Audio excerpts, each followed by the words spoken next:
M'accueillir chez vous. Je suis Anto Cocagne, j'ai 38 ans. Je suis d'origine gabonaise.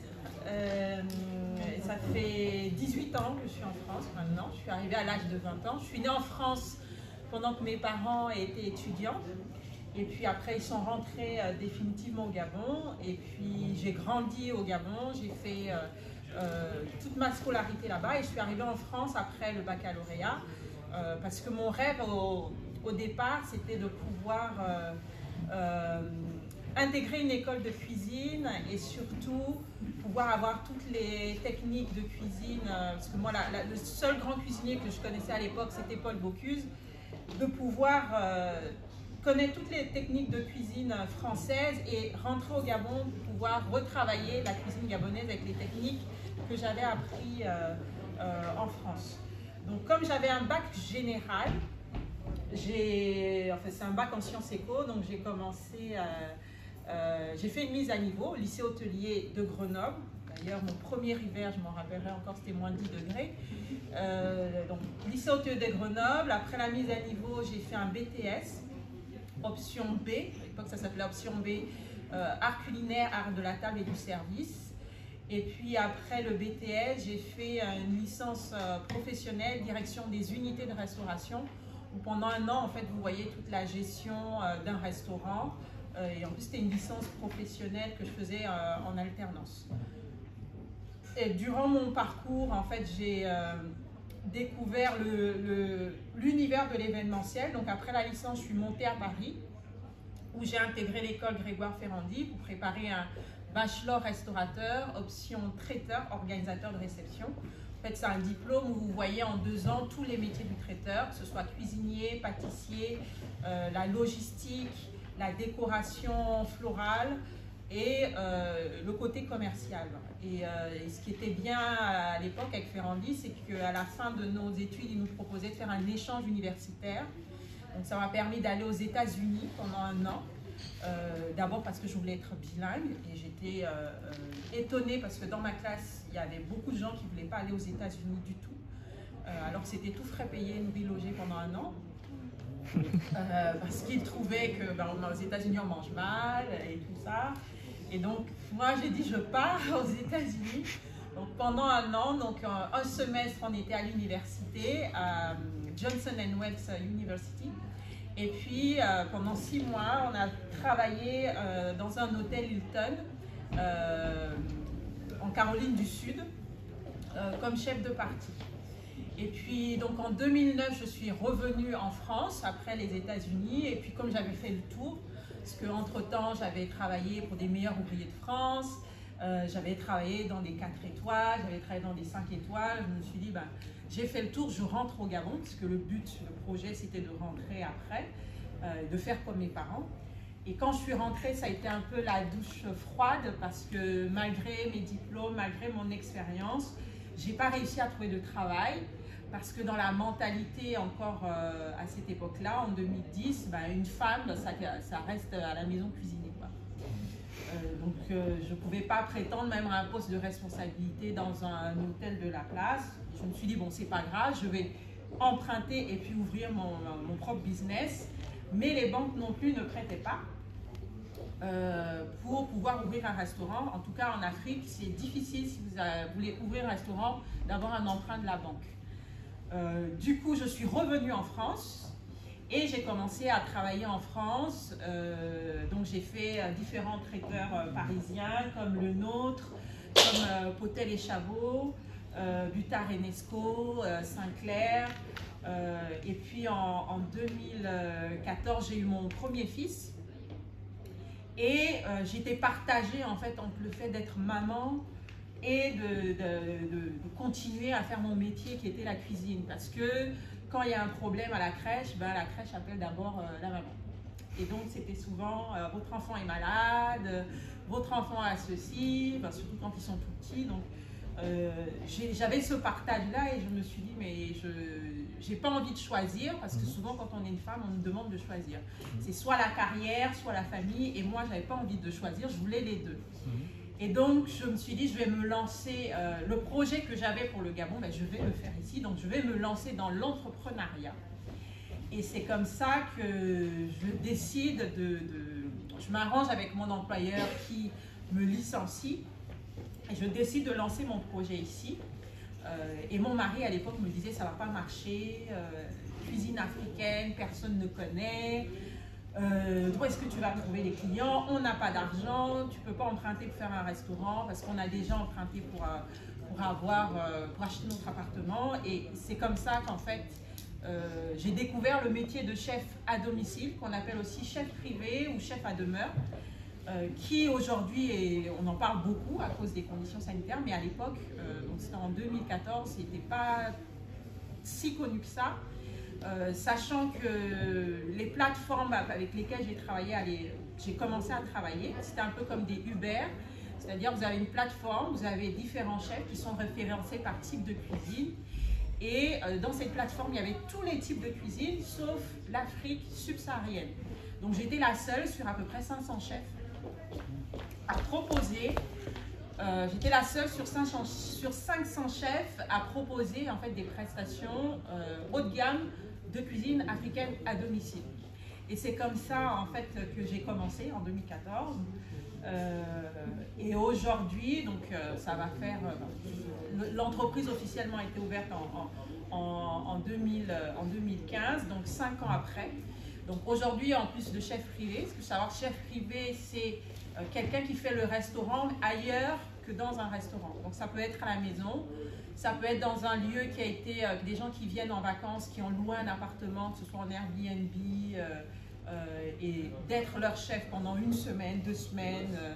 Voilà, ça peut être chef de cuisine dans un yacht, donc partir avec des clients pendant 1 mois ou plusieurs mois. Ça peut être aussi quelqu'un qui fait des événements éphémères, ça veut dire que pendant 1 semaine, vous avez un restaurant, c'est votre restaurant, c'est vous qui faites la carte. C'est ça en fait le métier de chef privé. Et donc en plus de ça, donc j'ai commencé à donner des cours de cuisine aussi sur Paris, parce que je me suis rendu compte qu'il y avait beaucoup de cours de cuisine, mais il y avait très peu qui faisaient des cours de cuisine africaine et qu'il y avait une demande. Donc je me suis mise dans cette niche-là où il n'y avait personne. Et par la suite, ça m'a permis de pouvoir aujourd'hui avoir 9 façons différentes de vivre de la cuisine sans avoir de restaurant. Donc en fait, aujourd'hui, en fait, je représente un peu les nouveaux visages, en tout cas durant cet événement de la rencontre des chefs de demain. C'est les nouveaux visages de la restauration. Parce que souvent quand on est à l'école, quand on nous parle de cuisine ou bien de salle, on pense qu'au restaurant, c'est-à-dire après l'école, je vais travailler dans un restaurant. Sauf que le contexte économique actuel, la crise sanitaire actuelle est en train de révéler que nos métiers doivent changer, doivent évoluer et qu'il y a d'autres façons de pouvoir vivre ces métiers-là, de pouvoir gagner de l'argent très bien sans avoir de restaurant ou sans travailler dans un restaurant. Et moi, j'en suis la preuve vivante parce que avec 9 activités différentes, donc ça passe par, donc je vous parlais de chef privé, ça passe aussi par l'écriture de livres, ça passe par le consulting. Donc consulting, c'est-à-dire que je travaille avec des entreprises dans l'agroalimentaire qui veulent développer des produits ou des plats qui sont destinés pour l'Afrique ou à une clientèle spécifique ici. Et il faut savoir que vous avez des connaissances et ces entreprises-là payent pour ces connaissances-là. Ça passe en étant ambassadeur de marque, c'est-à-dire travailler avec des marques qui ont des produits et qui veulent qu'un chef puisse travailler, faire des recettes avec ce produit-là parce qu'ils veulent lancer un produit par exemple. Ça passe par le traiteur. Moi, je me suis associée, alors pendant la crise, là, on ne peut pas vraiment travailler. Je me suis associée avec un traiteur haut de gamme qui faisait beaucoup de choses, mais qui n'avait pas une carte Afrique. Et donc, je leur ai proposé, on a construit une carte Afrique. Et à chaque fois qu'il y a un client qui commande sur cette carte Afrique, ben, moi j'ai des commissions par exemple sur les ventes de ces produits-là. Ça passe par l'organisation d'événements. En 2018, j'ai créé un festival qui s'appelle We Eat Africa, qui aujourd'hui, on l'a fait à Paris, mais on l'a fait au Sénégal. Cette année, on devait le faire au Togo en avril, mais on n'a pas pu le faire à cause de la fermeture des frontières. L'année prochaine, on sera en Côte d'Ivoire, au Maroc. On a des demandes jusqu'aux États-Unis. En fait, on s'est rendu compte qu'il n'y avait pas d'événement qui rassemblait des professionnels de cuisine qui travaillaient des produits d'Afrique, que ce soit en cuisine, dans l'épicerie fine ou dans les boissons. Alors qu'il y a énormément d'événements sur la cuisine nippone, sur les différentes cuisines asiatiques. Sauf que ça manquait, donc j'ai créé cet événement. Et ça permet aussi de pouvoir gagner de l'argent. Donc aujourd'hui, je fais ces différentes choses et j'ai aussi en parallèle été repérée grâce à ça par Canal+. Donc aujourd'hui, j'ai une émission, enfin depuis 2 ans, une émission de télé qui passe sur Canal+ Afrique, où je fais découvrir tous les mois un pays d'Afrique par la cuisine. Donc, le but, c'est d'aller dans un pays, dans les villages et faire découvrir les produits. Donc en fait, il y a différentes façons, en tout cas, de pouvoir continuer à faire le travail qu'on fait.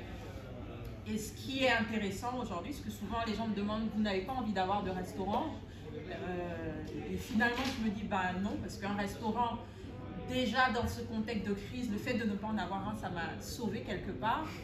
Parce que j'ai des copains qui ont ouvert, il y en a un qui a ouvert son restaurant en janvier et en mars, il est obligé de fermer et ça fait plus de 6 mois que ça dure à cause de la crise sanitaire. Moi, la chance que j'ai eue, le fait de ne pas avoir de restaurant, en fait, je n'avais pas de charge fixe par rapport à un lieu, par rapport à des loyers. Donc, ça m'a permis de perdre moins d'argent que quelqu'un qui avait des charges fixes. En plus, par rapport au personnel, j'embauche du personnel en fonction du nombre de mes activités, du nombre de personnes. Donc, ce qui fait que je n'avais pas de personnel fixe et ça, c'est ce qui a sauvé en fait mon entreprise, contrairement à ceux qui vivent vraiment des temps très difficiles en ce moment, parce qu'ils continuent à payer des loyers, parce qu'ils continuent à payer l'électricité et tout ça. Donc voilà, je pense que j'ai parlé un peu de tout ce que je fais. Si vous avez des questions, je suis prête à y répondre. Oui. Je parle combien de langues? Alors 2, français et anglais.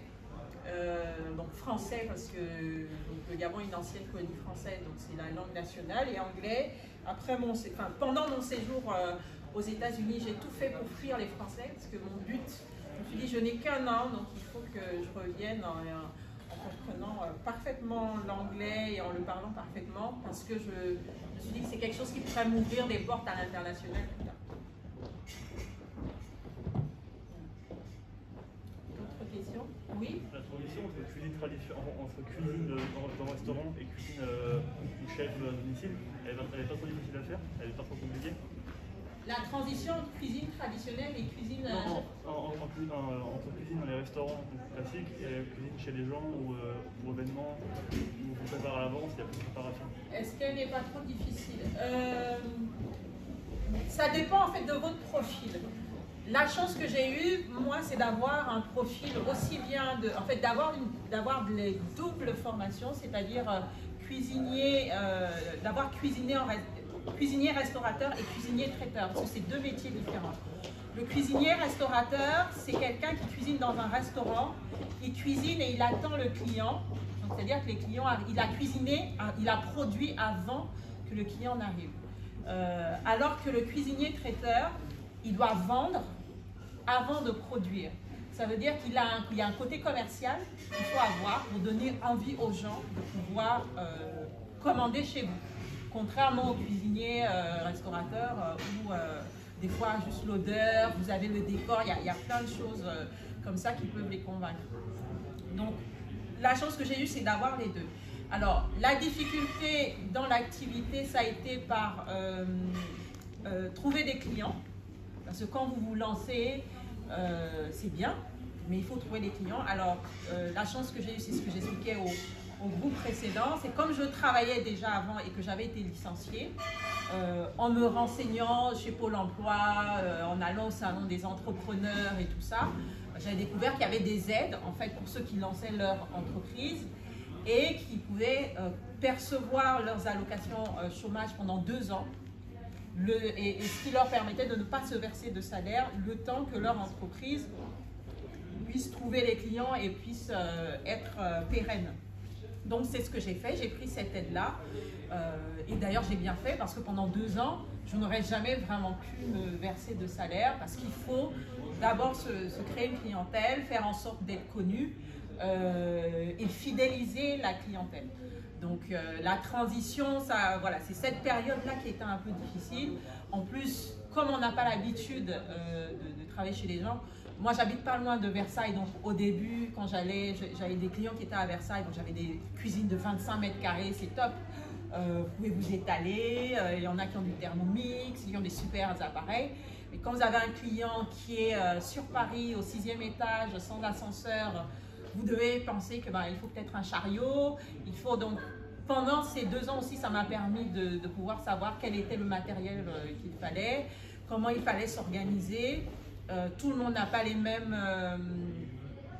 sources de cuisson à la maison. Il y en a qui ont de l'induction, il y en a qui ont du gaz, il y en a qui... Donc ça, voilà, la transition n'a pas été vraiment difficile, mais il a fallu s'adapter à chaque fois pour se dire, là, attention. Donc même dans ma façon d'aborder les clients, il y avait des questions qui revenaient tout de suite. Quel type de feu vous avez? Est-ce que je pourrais stocker? Si je ne peux pas stocker, ça veut dire que je dois avoir un matériel isotherme pour pouvoir respecter la chaîne du froid. Donc il y a tous ces détails auxquels il faut penser, qu'on ne pense pas forcément, dont on n'a pas besoin quand on travaille en fait dans un restaurant. Il y avait lui en premier, oui. Quelles études j'ai faites? Alors après j'ai eu un baccalauréat en sciences éco au Gabon. Je suis arrivée en France en 2002 où j'ai fait une mise à niveau parce que je n'avais pas de bac hôtelier. Après la mise à niveau, donc le BTS, option art de la table, art culinaire et du service. Après une licence, direction des unités de restauration. Après la licence, je suis montée à Paris où j'ai fait le bachelor restaurateur à Ferrandi, option traiteur. Oui. Y a-t-il un conseil que vous auriez aimé avoir plus jeune? Quel conseil j'aurais aimé avoir plus jeune?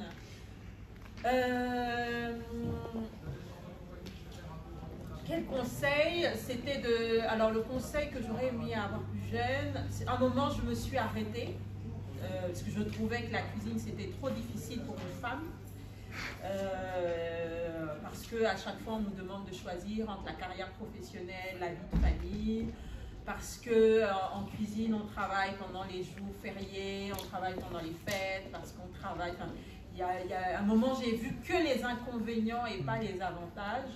Et j'aurais aimé plus jeune qu'on me dise qu'en fait dans tous les métiers il y a des avantages et des inconvénients. Après c'est de voir au-delà de ça, c'est de voir si on le fait vraiment par passion et pas parce qu'on ne sait rien faire d'autre ou parce que c'est une boîte garage et que c'est possible, tout est possible quand on y croit. Alors,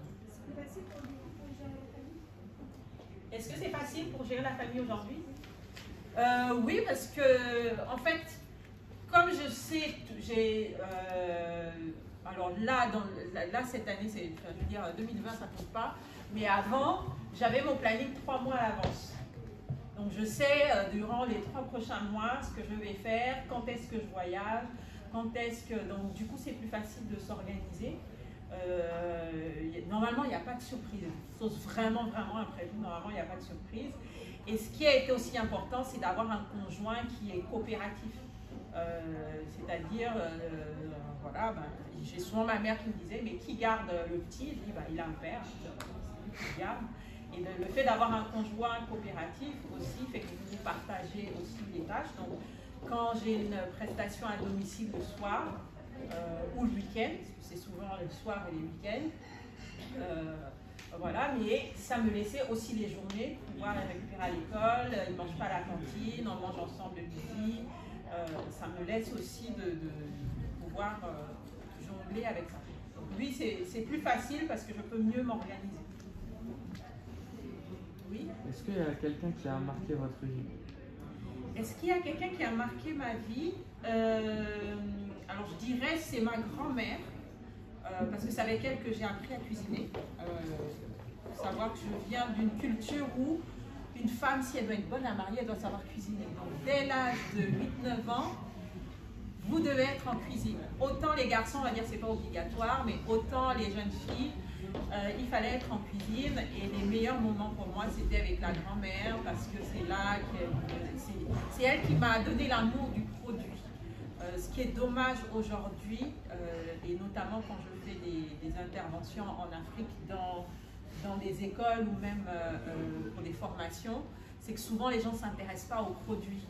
On cuisine juste, on cuisine juste, mais il n'y a pas ce côté produit comme ce que j'ai pu voir aussi en France, parce qu'en France on parle beaucoup de produits. Et moi, c'est ma grand-mère qui m'a transmis ça. Ce qui fait qu'aujourd'hui encore, c'est elle qui m'a, enfin, elle n'est plus là depuis l'année dernière, mais c'est elle qui m'a transmis en fait cette passion et pour la cuisine et pour les produits. Est-ce qu'il y a d'autres questions? Oui. Où puisez votre inspiration? Où est-ce que je puise mon inspiration? Alors de plusieurs choses. Il y a mes voyages. La chance en ayant une émission de télé, ça fait que tous les mois, alors 2020 ça compte pas, mais tous les mois j'étais dans un pays d'Afrique différent et je pouvais voir qu'un même produit pouvait être cuisiné de façon différente, pouvait être approché de façon différente. Il y a le fait de travailler avec d'autres chefs aussi, qui fait que ça permet de se rendre compte que finalement, il y a un chef notamment qui a fait de la pâte à choux avec de la farine de banane plantain, et jamais ça m'avait traversé l'esprit. Et le fait de travailler avec des gens qui ne sont pas habitués à cette culture, en fait, font que des fois, ils voient plus loin que ce que moi j'aurais pu voir, et donc ça m'incite aussi à travailler les produits différemment. Et puis, il y a beaucoup de recettes traditionnelles, la façon dont ma mère cuisinait ou ma grand-mère. Je m'inspire aussi de tout ça. Oui. Est-ce que là, si vous aviez un conseil à donner à des jeunes femmes qui débutent la cuisine, qu'est-ce que vous leur direz? À des jeunes femmes qui débutent dans la cuisine, ce que je dirais, c'est que il est possible d'avoir le beurre, l'argent du beurre, d'épouser le fermier et d'être même la tenancière de la crèmerie si on veut. Parce que pendant longtemps, on nous a fait croire que ce n'était pas possible, et je suis contente quand il y a des chefs comme Stéphanie Lequelec qui a 3 enfants et qui est 2 étoiles au guide Michelin, quand on voit des chefs pâtissières, parce que pendant longtemps on voyait des chefs femmes, mais qui étaient très masculines, limite on devait ressembler à des hommes, on devait parler comme des hommes, et puis on n'avait pas le temps de faire les deux, alors que ce n'est pas vrai.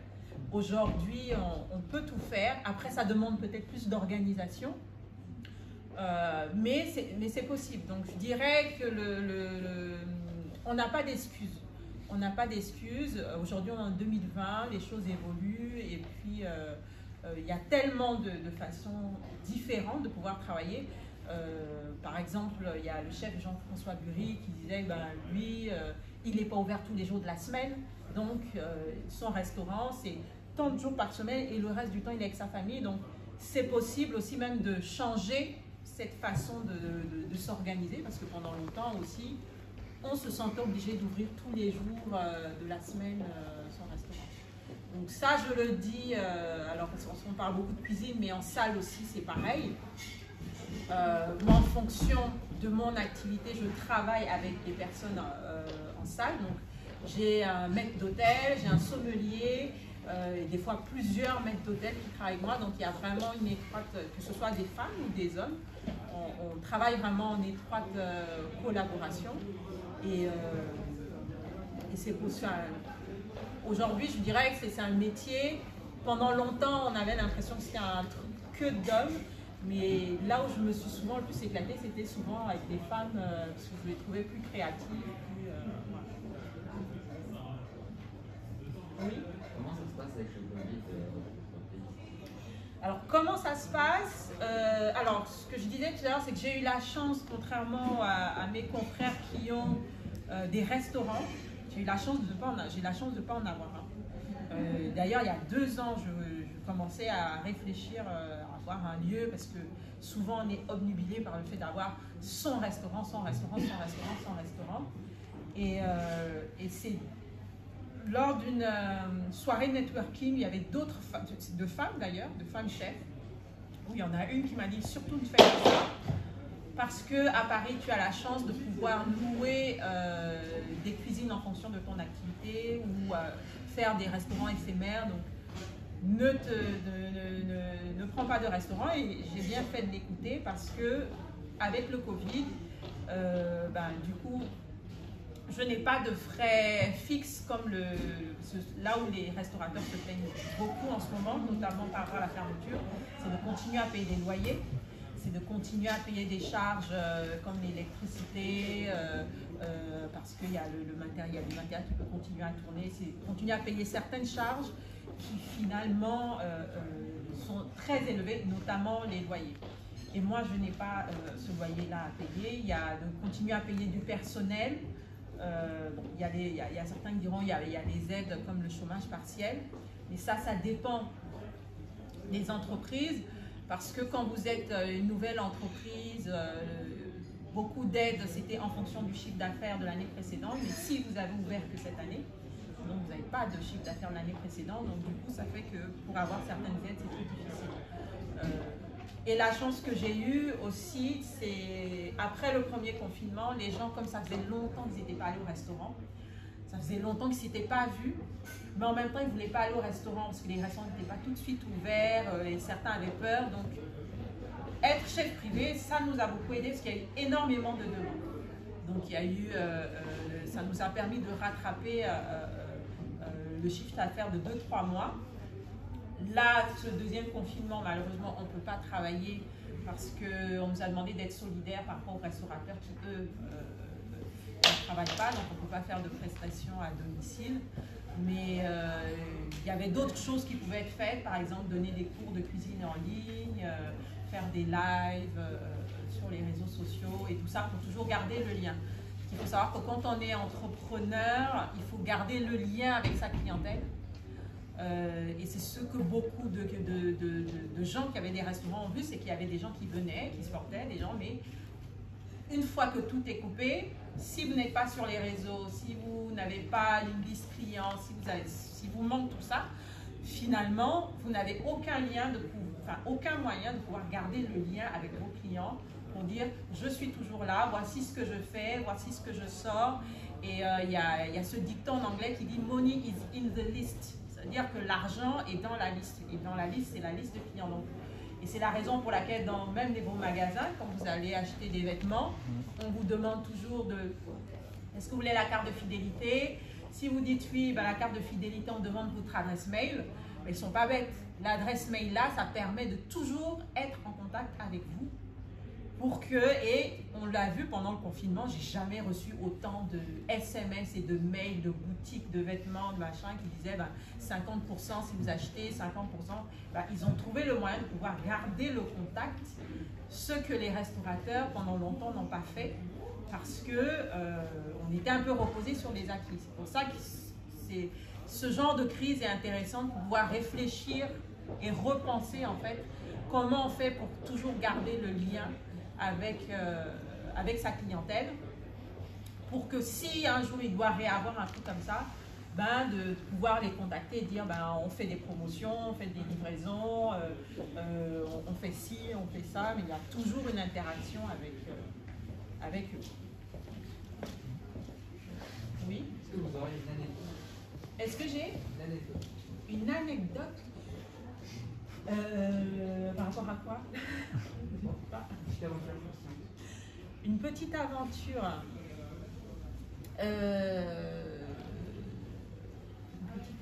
Qu'est-ce qui m'est arrivé? Là, je vois pas trop.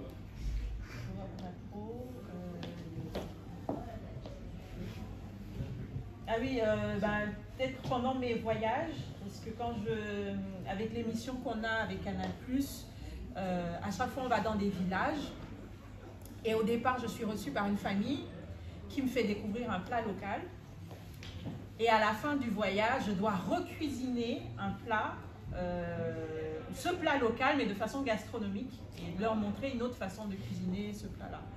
Et il y a quelque chose qui m'est arrivé en Mauritanie, parce qu'en Mauritanie, j'ai découvert le couscous mauritanien qui est fait, au lieu que ce soit de la semoule de blé, c'est de la semoule de mil. Le mil qui est une céréale qu'on retrouve essentiellement en Afrique de l'Ouest. Et on mangeait ça avec de la viande de chameau. Sauf que là, le voyage, on a fini dans un village de pêcheurs. Et on était donc au bord de la mer, il y avait énormément de crabes sur la plage, plein de crabes.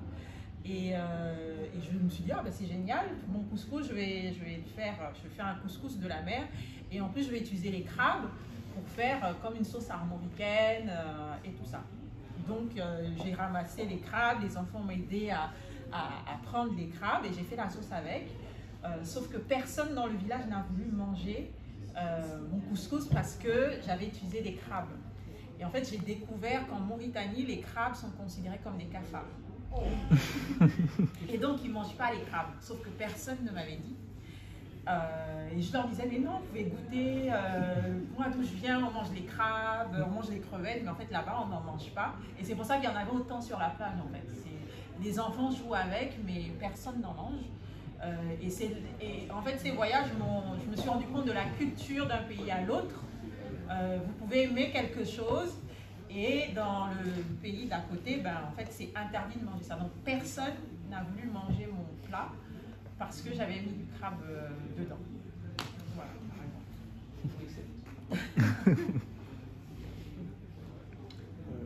Oui. Est-ce que j'ai déjà travaillé avec quelqu'un de connu? Alors, quelqu'un de connu, oui, pas mal. Alors déjà, on a avec le comité de pilotage, alors tout le monde n'est pas là aujourd'hui, il y a différents chefs, notamment il y a Guillaume Gomez qui est le chef de l'Élysée, avec qui on travaille souvent, donc chaque année quand on fait la rencontre des chefs de demain. Il y a Victor Delpierre qui a été meilleur barman du monde en je ne sais plus quelle année. Il y a qui d'autre?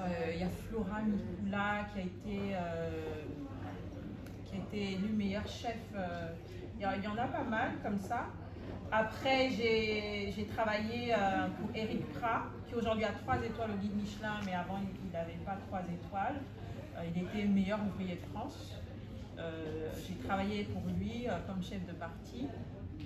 J'ai travaillé avec qui d'autre? Maintenant, ce que je fais, c'est que souvent j'ai des maisons, enfin des grands traiteurs ou des restaurateurs qui, lorsqu'ils ont des demandes spécifiques à l'Afrique, qui m'appellent en consulting. C'est-à-dire qu'on va travailler, moi je vais leur dire, dans tel pays, voici les spécialités, voici les produits, et on va travailler ensemble sur faire des dîners à 4 mains ou travailler ensemble sur un produit ou sur une recette pour un client spécifique. Oui. Quel conseil donneriez-vous aux jeunes qui voulaient ouvrir des restaurants en Afrique? Aux jeunes pour ouvrir un restaurant en Afrique? Alors, il faut savoir qu'aujourd'hui, avant, en Afrique, pendant longtemps, notamment dans les groupes hôteliers, les gens qui étaient recrutés, c'était des Français, donc Français blancs, parce que ça faisait chic d'avoir un Français blanc qui était responsable d'un restaurant, et ça a été comme ça pendant longtemps. Le seul problème, c'est que souvent ces personnes-là, comme elles ne restaient pas longtemps, ne s'intéressaient pas forcément à la cuisine locale et faisaient de la cuisine française. l'année dernière, par exemple, j'étais au Sénégal et le nouveau directeur d'un hôtel Accor qui m'a dit, moi je cherche un chef, mais qui a été qui a l'expérience française, c'est-à-dire qui a été formé en France dans une école et qui pourra travailler les produits locaux. Et aujourd'hui, en tout cas, moi j'encourage beaucoup, notamment toutes les personnes qui sont afro-descendantes, c'est à retourner là-bas parce que l'expérience française est très demandée. Lorsque vous venez et que vous dites j'ai été formée, j'ai une vraie formation, parce que malheureusement en Afrique il n'y a pas d'école de cuisine digne de ce nom. Très souvent, les gens quand ils vont là-bas, c'est qu'on leur apprend à exécuter, on ne leur apprend pas à créer. La chance des écoles, des établissements français, c'est que même quand on vous apprend les bases de la cuisine française, on vous apprend aussi à créer avec les produits, de faire autre chose. On va vous apprendre à faire, je sais pas moi, une blanquette déstructurée, à faire un bourguignon, mais vous avez les mêmes ingrédients, mais de le faire différemment. Alors qu'en Afrique, les gens sont très dans la tradition. Et aujourd'hui, il y a une nouvelle demande parce qu'il y a beaucoup de gens de la diaspora qui rentrent et qui veulent retrouver les prestations qu'elles avaient dans les pays où elles avaient, qu'elles veulent retrouver là-bas. Et donc, il y a une très hausse demande, en fait, de chefs africains ou pas, d'ailleurs, qui ont été formés en France, parce que la France est partout hein, dans le monde, est reconnue en termes d'enseignement par sa qualité. Dès que vous dites j'ai été formée en France, on vous ouvre un boulevard. Enfin, après, quand vous êtes une femme, c'est différent, mais pour les hommes, ça marche bien. Et en plus de ça, il est très facile de pouvoir vraiment avoir de très bons salaires, que ce soit si vous êtes indépendant ou si vous travaillez pour un groupe. Donc moi, je conseille souvent aux jeunes parce que beaucoup se disent « Ah, mais est-ce que c'est possible ? Est-ce qu'on va y arriver ?» et qui trouvent tellement d'obstacles, peut-être ici, parce que peut-être ici que le marché est saturé, de rentrer là-bas, parce que là-bas, il n'y a rien. Il y a tout à faire. Et il y a énormément de demandes en ce qui concerne la formation. Ici, vous avez, en cuisine, chacun sa mallette de couteau. Là-bas, ben, c'est la mallette pour tout le monde. Donc le couteau, il sert à tout faire. Donc on ne leur a pas appris. En fait, il y a vraiment besoin de formation par rapport au matériel, par rapport à l'hygiène, par rapport à la marche en avant, par rapport à la créativité. Il y a énormément de demandes. Et donc ceux qui sont ici et qui veulent faire des choses là-bas, c'est le moment de le faire parce qu'il y a vraiment énormément d'opportunités.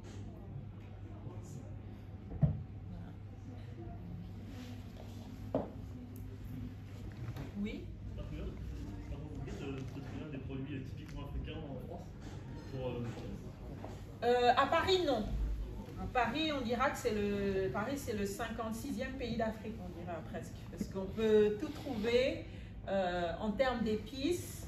Ce qui est bien aussi, c'est qu'on partage énormément de produits avec les communautés asiatiques et les outre-mer. Donc, il y a des produits frais qu'on peut retrouver. Après, il y a des poissons ou des viandes typiques qu'on ne trouvera pas. Donc, après, il faut s'adapter. Mais pour tout ce qui est épices, franchement, quand vous êtes à Paris, non, c'est pas difficile. C'est plus difficile. Enfin, je sais qu'à Grenoble, c'était beaucoup plus difficile de trouver certains produits. Mais quand vous êtes à Paris, non.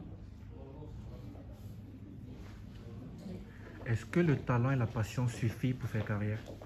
Le talent et la passion suffisent? Oui. Alors, je ne dirais pas que le talent et la patience suffisent. Il y a le talent, oui. Il y a la patience, parce que ça prend du temps. Mais comme on l'a dit avec l'ancien groupe, il y a aussi les rencontres qu'on fait, qui sont très importantes. Parce que c'est ça le fait d'avoir un mentor, d'avoir une vision claire. Et même quand on n'a pas de vision claire, c'est de pouvoir savoir... même si on n'a pas de vision claire, je veux dire à 10 ans, mais de dire dans un an où est-ce que je veux être, et de pouvoir s'inspirer des gens qui ont réussi dans le domaine. Pour pouvoir réussir, oui, c'est la combinaison de tout ça. C'est un peu comme une chaîne avec différents maillons. Il faut du talent, il faut être patient, mais il faut aussi faire des bonnes rencontres parce que c'est ça qui peut vous faire gagner énormément de temps. Voilà. Oui? Est-ce que vous avez déjà participé à des concours culinaires? Est-ce que j'ai déjà participé à des concours culinaires? Oui. Alors, j'ai été finaliste de la Cuillère d'Or. La Cuillère d'Or, c'est un concours international qui est réservé aux femmes. Donc, c'était en 2018. J'ai eu le prix Eugénie Brasier, qui était le prix de la meilleure créativité. Et ce qui était, en fait, c'est un concours, donc vous avez catégorie professionnelle, catégorie amateur, donc cuisine, pâtisserie, et catégorie enfant, et c'est que pour les femmes. En plus de ça, j'ai essayé Top Chef en 2000, je crois 2 ans avant ou l'année d'avant. L'année d'avant, j'étais arrivée juste avant les tournages, mais finalement, j'ai pas été, on était une vingtaine, et j'ai pas été retenue dans les 12 derniers pour passer à la télé. Et en plus de ça, est-ce que j'ai fait d'autres concours? Non, je crois que c'est les deux concours que j'ai fait. Après, ce qui est dommage, c'est que je me suis pris un peu tard, parce qu'en fait, la plupart des concours, il y a une limite d'âge. En fait. Si aujourd'hui je veux faire un concours par rapport à mon âge, ben, il faudrait regarder des concours tels que Meilleur ouvrier de France, ce genre de concours-là. Parce que la plupart du temps, les autres concours, c'est limité en âge. C'est souvent jusqu'à 26 ans ou 30 ans maximum. Même Top Chef d'ailleurs, c'est maintenant limité en âge. Vous pouvez plus... S'il n'y a plus de questions, je vais vous libérer. Merci beaucoup.